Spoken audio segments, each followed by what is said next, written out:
Assalamualaikum warahmatullahi wabarakatuh. Dengan saya Dr. Mutia Diana MKes dari Bagian Ilmu Kesehatan Masyarakat, Fakultas Kedokteran, Universitas Syekh Kuala. Saya akan membawakan materi tentang implementasi konsep leadership dan medicopreneurship di FKTP.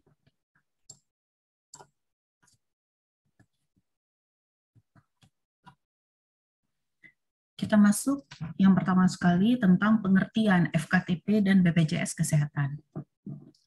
Menurut Peraturan Presiden Nomor 32 Tahun 2014 tentang pengelolaan dan pemanfaatan dana kapitasi jaminan kesehatan nasional, pengertian fasilitas kesehatan tingkat pertama adalah fasilitas kesehatan yang melakukan pelayanan kesehatan perorangan yang bersifat non-spesialistik untuk keperluan observasi, diagnosis, perawatan, pengobatan, dan atau pelayanan kesehatan lainnya. Ya, jadi FKTP ini adalah akses pelayanan tingkat pertama atau awal yang menjadi gerbang utama peserta BPJS Kesehatan dalam mengakses pelayanan kesehatan. Layanan di FKTP ini di luar dari layanan rumah sakit.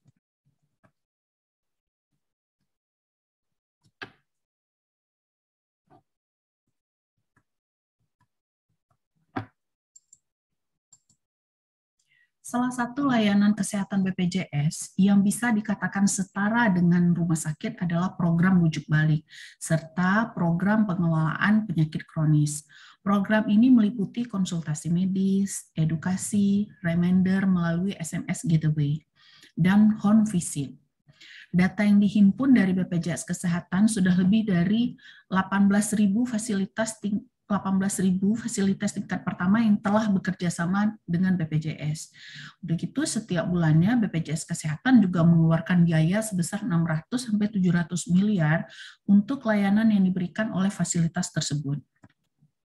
Sekarang kita akan membahas jenis-jenis FKTP. Yang pertama ada klinik pemerintah, klinik swasta, puskesmas, dokter umum, praktek dokter gigi, dan rumah sakit kelas gede Pratama. Ya, sekarang kita akan membahas klinik pemerintah.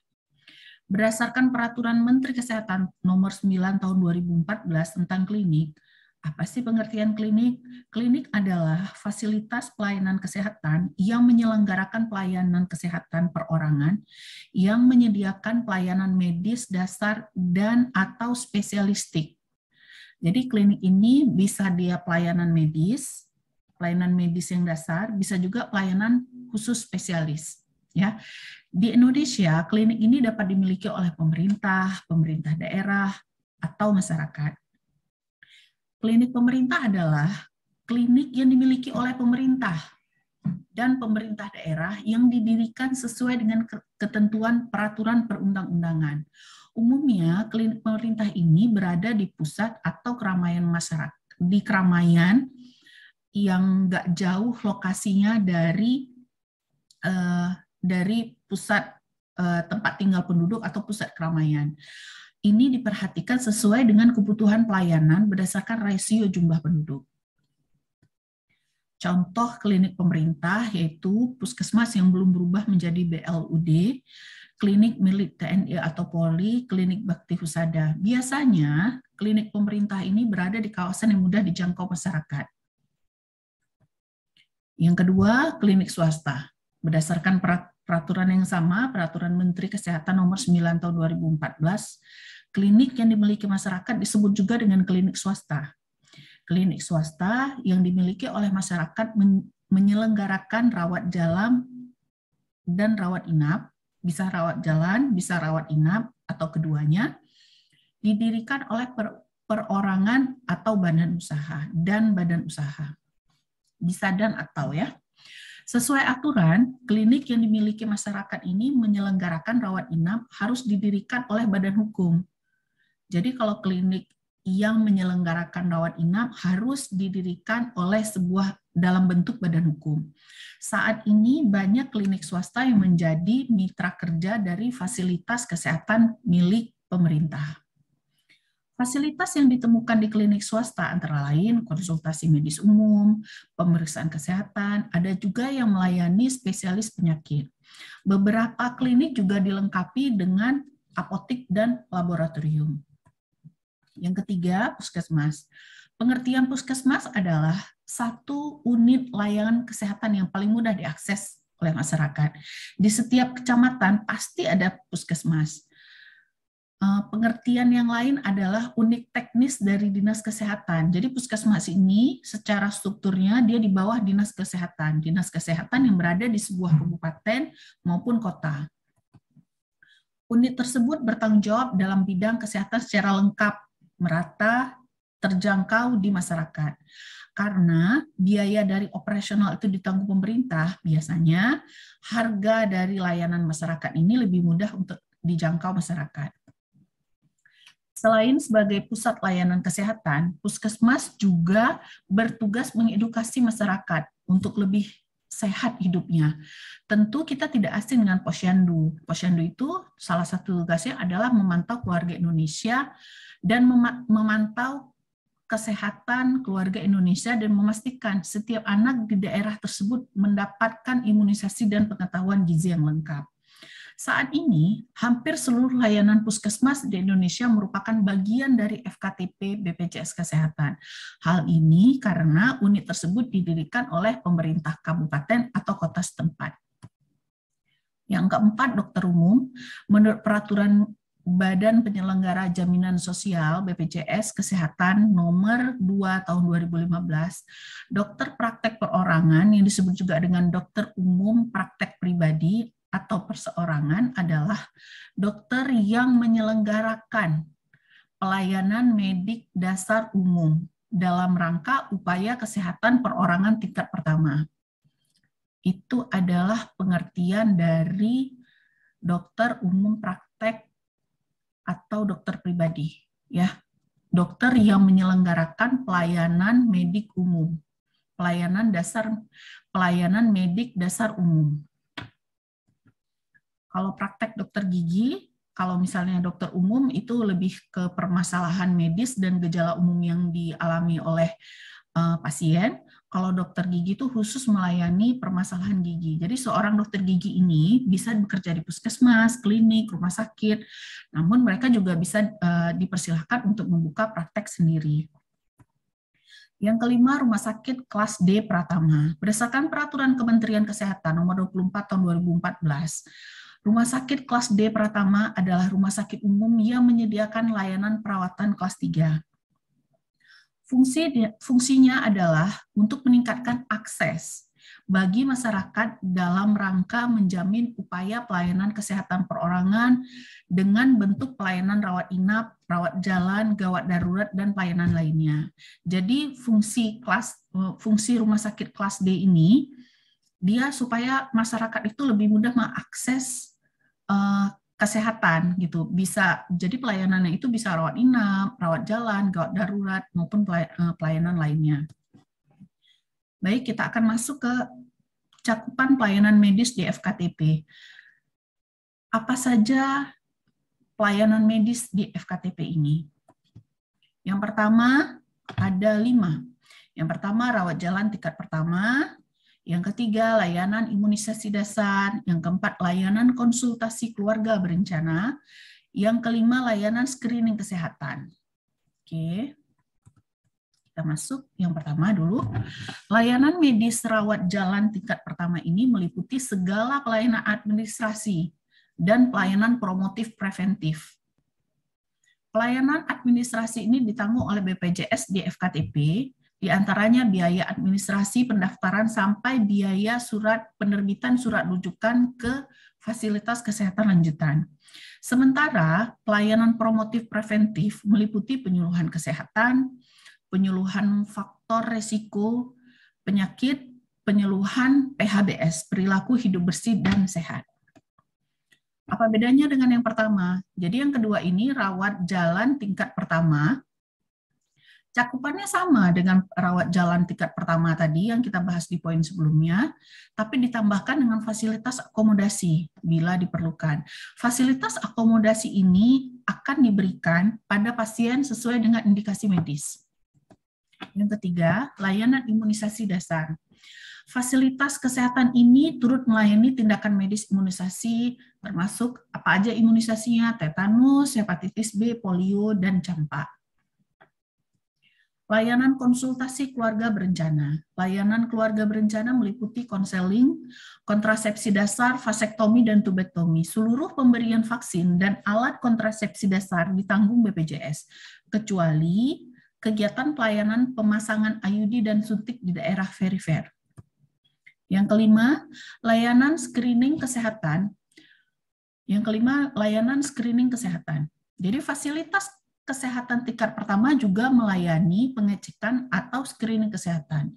Tujuan dari screening itu untuk mengetahui risiko dari penyakit. Sebagaimana kita ketahui, FKTP itu dia lebih memfokuskan ke preventif dan promotif. Jadi diadakannya screening kesehatan atau pengecekan ini untuk mengetahui risiko penyakit sebagai upaya pencegahan dampak lanjutan. Screening ini tetap ya dilakukan apabila ada gejala medis. Screening meliputi screening apa aja penyakitnya. Ada diabetes mellitus tipe 2, ada hipertensi, kanker leher rahim, kanker payudara, dan penyakit lainnya. Pelayanan darah yang dilakukan harus memenuhi indikasi medis pelayanan transfusi darah. Jadi transfusi darah itu boleh dilakukan di FKTP apabila ada kegawat daruratan. Seperti transfusi darah yang dilakukan pada saat proses persalinan dan kecelakaan.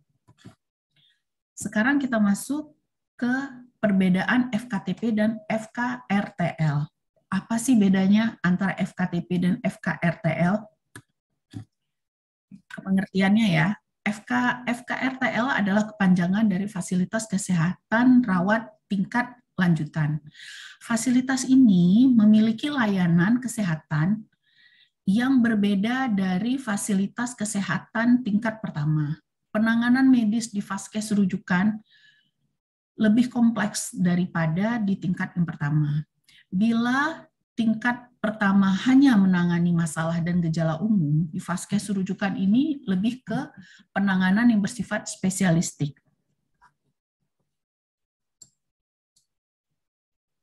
Sore tadi FKRTL merupakan kepanjangan dari fasilitas kesehatan rujukan, bukan rawat ya.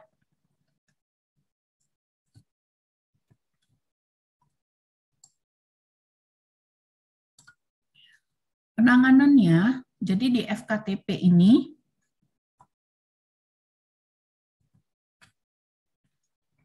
FKRTL penanganannya meliputi rawat jalan tingkat lanjutan, rawat inap tingkat lanjutan, dan rawat inap di ruang perawatan khusus. FKRTL bisa dilakukan di klinik utama, rumah sakit umum, atau rumah sakit khusus yang telah bekerja sama dengan BPJS Kesehatan. Bagaimana prosedur mendapatkan perawatan di FKRTL ini? Caranya, pasien datang ke rumah sakit rujukan sambil membawa serta kartu BPJS, surat rujukan dari FKTP. Kita lakukan pendaftaran, rumah sakit akan mengecek dokumen dan identitas pasien. Petugas BPJS akan menerbitkan surat jaminan pelayanan. Pasien mendapatkan pelayanan kesehatan, dokter spesialis akan memberikan surat rujuk balik apabila kondisi kesehatan pasien mulai membaik dan stabil. Sekarang kita masuk ke syarat-syarat dari lokasi klinik. Jadi dalam membangun klinik itu, kita harus memperhatikan lokasi. Jadi, apa syarat-syarat lokasi klinik menurut Peraturan Menteri Kesehatan Nomor 9 Tahun 2014. Pemerintah daerah, kabupaten atau kota yang mengatur persebaran klinik. Jadi klinik di suatu wilayah, di suatu kabupaten atau di suatu kota media itu yang mengatur adalah pemerintah daerah, kabupaten, atau kota. Persebaran klinik yang diselenggarakan oleh masyarakat di wilayahnya dengan memperhatikan kebutuhan pelayanan berdasarkan rasio jumlah penduduk. Lokasi klinik harus memenuhi ketentuan mengenai persyaratan kesehatan lingkungan sesuai dengan ketentuan perundang-undangan. Ketentuan mengenai persebaran klinik sebagaimana dimaksud yang di atas tidak berlaku pada klinik perusahaan atau klinik instansi pemerintah. Contohnya misalnya kayak suatu perusahaan dia membangun suatu klinik untuk karyawannya. Jadi itu tidak harus memperhatikan kebutuhan pelayanan berdasarkan rasio jumlah penduduk, tidak selalu, karena dia pelayanannya terbatas, ya. Atau klinik instansi pemerintah tertentu yang hanya melayani karyawan perusahaan, warga binaan, atau pegawai instansi tersebut. Apa saja syarat-syarat bangunan klinik? Bangunan klinik harus bersifat permanen, tidak bergabung